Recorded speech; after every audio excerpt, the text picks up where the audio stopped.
বৌভাতের অনুষ্ঠানের জন্য ছুটি সুন্দর করে সেজেগুজে শাড়ি পরতে গেলে ঠিক সেই সময় অভি ঘরের ভিতরে ঢুকে পড়ে আর দুজন দুজনের মুখোমুখি হয়ে লজ্জায় পড়ে যায়। এই এপিসোডটি পেতে এক্ষুনি আমাদের চ্যানেলটি সাবস্ক্রাইব করুন। এই পর্বে দেখা যায় অভি ঠাম্মির সামনে গিয়ে বলে ওঠে, ঠাম্মি, এই বিয়েটা আমি ভালোবেসে করেছি, আমি ছুটির সঙ্গে খুব ভালো থাকবো, প্লিজ তুমি এই বিয়েটা মেনে নাও। তুমি যদি এই বিয়েটা মেনে নিতে না পারো তাহলে আমি কোনো জন্য সুখী হতে পারবো না। এই কথাগুলো শুনে ঠাম্মি আর কোনো কথাই না বলে নিজের রুমে চলে যায়। এরপর দেখা যায় অভির মা ছুটি ও অভিকে বরণ করে ঘরে ঢোকায়। এরপর ছুটিকে অভির ঘরে নিয়ে যাওয়া হয় আর বলে ওঠে, আজ থেকে তুমি এই ঘরেই থাকবে, কিন্তু আজ তোমাদের কাল রাত্রি, তাই তোমরা দুজন দুজনের মুখ দেখবে না। এই কথা শুনে ছুটিও মেনে নেয় আর অভিকে অভির মা গেস্ট রুমে শুতে বলে। অভি প্রথমে রাজি না হলেও পরবর্তীতে মেনে নেয়। এরপর দেখা যায় পরদিন সকালে অভির মা তার আলমারি থেকে একটা শাড়ি আর কিছু গয়না নিয়ে ছুটির রুমে আসে আর ছুটির হাতে তুলে দিয়ে বলে ওঠে, এই বৌভাতের অনুষ্ঠানের জন্য সুন্দর করে রেডি হয়ে নাও। ছুটিও সেই শাড়ি গয়নাগুলো নিয়ে বলে ওঠে, ঠিক আছে মা। ছুটির মুখে মা ডাক শুনে অভির মা অনেক খুশি হয়ে যায় আর বলে ওঠে, আজ থেকে তুমি আমার বৌমা নাও, তুমি আমার মেয়ে। এই কথা শুনে ছুটিও খুশি হয়ে যায়। এরপর দেখা যায় ছুটি সুন্দর করে বৌভাতের অনুষ্ঠানের জন্য তৈরি হয়। আর অন্যদিকে অভি গেস্ট রুমে দাঁড়িয়ে একা একাই বলতে থাকে, আমার ইম্পর্টেন্ট ফাইলটা আমার ঘরে আলমারিতে রয়েছে, আমাকে এক্ষুনি সেটা নিতে হবে। এই বলে অভি তার রুমের দিকে যেতে লাগে। এদিকে ছুটি একা একাই ঘরের মধ্যে শাড়ি পরতে থাকে। আর ঠিক তখনই অভি ঘরের মধ্যে ঢুকে দেখতে পায় ছুটি শাড়ি পরছে। আর সঙ্গে সঙ্গে অভি ও ছুটি দুজনেই লজ্জা পেয়ে দুদিকে মুখ ঘুরিয়ে নেয়।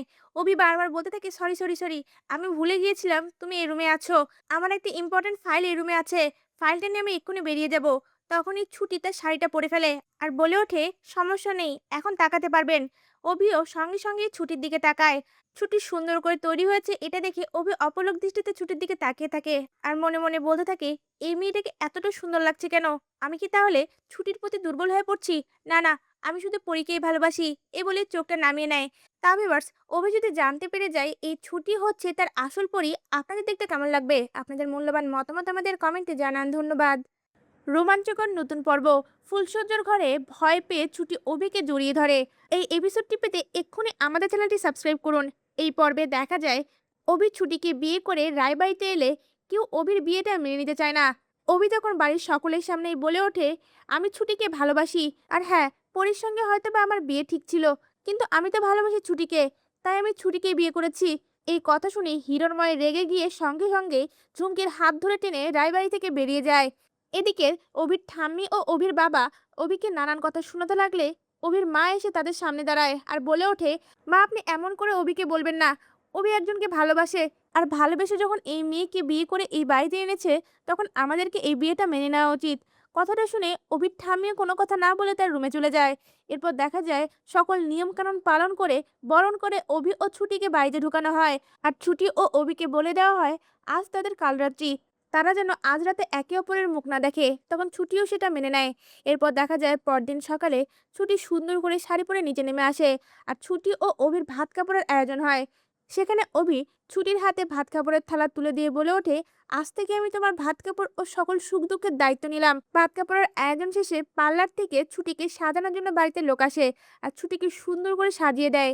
এরপর দেখা যায় বাড়ির আয়োজনের মধ্যে ছুটি সিঁড়ি দিয়ে নেমে এলে অপলক দৃষ্টিতে অভি ছুটির দিকে তাকিয়ে থাকে আর মনে মনে বলতে থাকে, এই মেয়েটাকে এত সুন্দর লাগছে, আমি কেন তার দিক থেকে চোখ ফেরাতে পারছি না?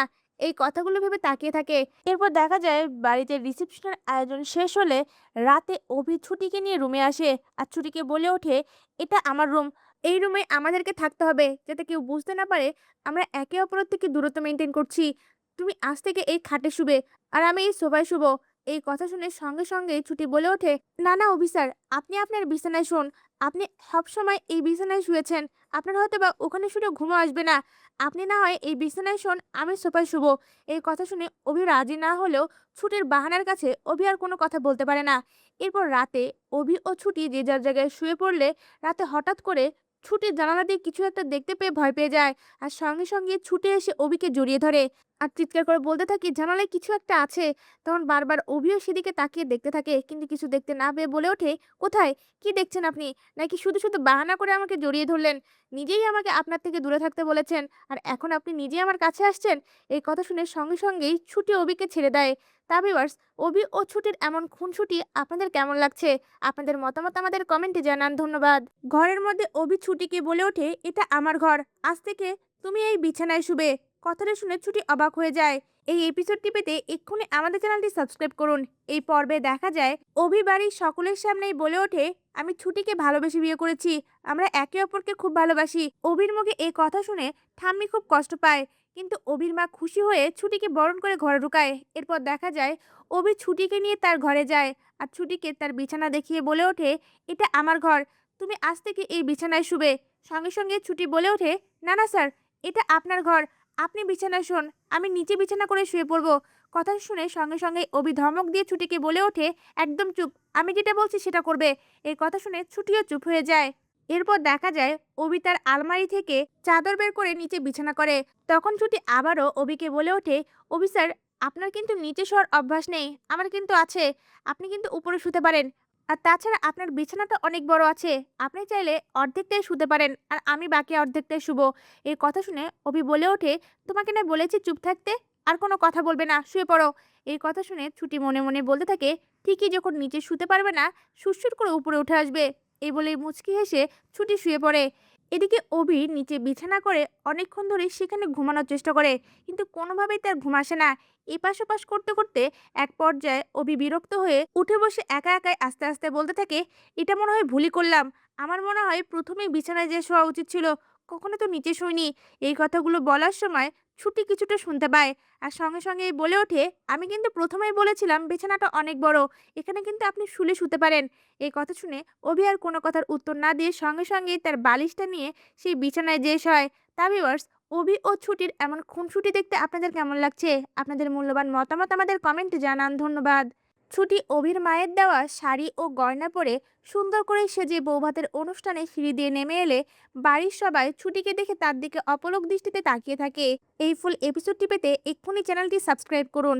এই পর্বে দেখা যায় অভির মা ছুটি ও অভির বিয়ের নিয়ম পালন করার জন্য পরদিন সকালে অভি ও ছুটির রুমে যায় আর সেখানে গিয়ে ছুটিকে একদম সাদামাটা লুকে দেখে বলে ওঠে, তুমি বিয়ের পরের দিন শাড়ি না পরে এমন চুড়িদার পরেছো কেন?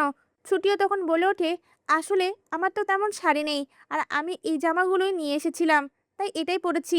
তখন অভির মা বলে ওঠে, না, এসব পরা যাবে না, তুমি নতুন এই বাড়িতে এসেছো, এবারের বউ তুমি, তাই তোমাকে এবারের নিয়ম মেনে চলতে হবে। এরপর দেখা যায় অভির মা নিজের হাতেই ছুটির হাতে তার শাড়ি ও গয়না তুলে দেয় আর বলে ওঠে, এই শাড়ি আর গয়নাগুলো আমি আমার বৌভাতে পরেছিলাম, এটা এখন তোমার, তুমি এটা পরে রেডি হয়ে নিচে নেমে এসো। তখন ছুটি অভির মাকে বলে ওঠে, না না, আমি এইসব নিতে পারবো না, এসব অনেক দামি, আমি এত দামি জিনিস পরতে পারবো না। কথাটা শুনে অভির মা মনে মনে বলতে থাকে, এই মেয়েটার মনে একটুও লোভ নেই, আর পরি, পরি কতটা লোভী। এই কথাগুলো ভাবতে থাকে। এদিকে ছুটি গয়না আর শাড়িটা অভির মায়ের হাতে তুলে দিয়ে বলে ওঠে, এসব আপনি নিয়ে যান, আমার কাছে যা আছে তাই আমি পরে নেব। তখন অভির মা ধমকে সুরে বলে ওঠে, না, তোমাকে এটাই পরতে হবে, এটা পরে রেডি হয়ে নিচে নেমে এসো। এ বলে রুম থেকে বেরিয়ে যায়। এরপর দেখা যায় ছুটিও অভির মায়ের কথা ফেলতে না পেরে সেই শাড়ি আর গয়নাগুলো পরে আর সুন্দর করে সেজে সিঁড়িতে নেমে আসতে লাগলে অভির মা অপলক দৃষ্টিতে ছুটির দিকে তাকিয়ে থাকে আর মনে মনে বলতে থাকে, এই মেয়েটা এত সুন্দর, আমার অভি ভুল মানুষকে বিয়ে করেনি। এই কথাগুলো ভেবে মুচকি মুচকি হাসতে থাকে। তা ভিউয়ার্স, অভির মা যদি ছুটিকে রায়বাড়ির অধিকার পাইয়ে দেয়, আপনাদের দেখতে কেমন লাগবে? আপনাদের মূল্যবান মতামত আমাদের কমেন্টে জানান। ধন্যবাদ। রাহুল সকল ঘটনা জানার পরে সঙ্গে সঙ্গে রাহিকে খুঁজে তাদের বাড়িতে নিয়ে এসে পিসি ঠাম্মিকে বলে ওঠে, রাহি যদি এই বাড়িতে থাকতে না পারে তাহলে আমিও ওই বাড়িতে থাকবো না। এই ফুল এপিসোডটি পেতে লাইক দিয়ে সম্পূর্ণ ভিডিও দেখতে থাকুন। রাহুল ডক্টর নিয়ে বাড়িতে ফিরলে ডক্টর পিসি ঠাম্মিকে দেখে বলে ওঠে, পেশেন্টের এমন অবস্থা হওয়ার পিছনে কারণ হচ্ছে ডিহাইড্রেশন। এই ডিহাইড্রেশন থেকে মানুষ স্ট্রোকও করতে পারে, কিন্তু পেশেন্ট এখন আউট অফ ডেঞ্জার। তখনই ডক্টরের চোখে পড়ে নুন চিনির জল মেশানো সেই গ্লাসটি।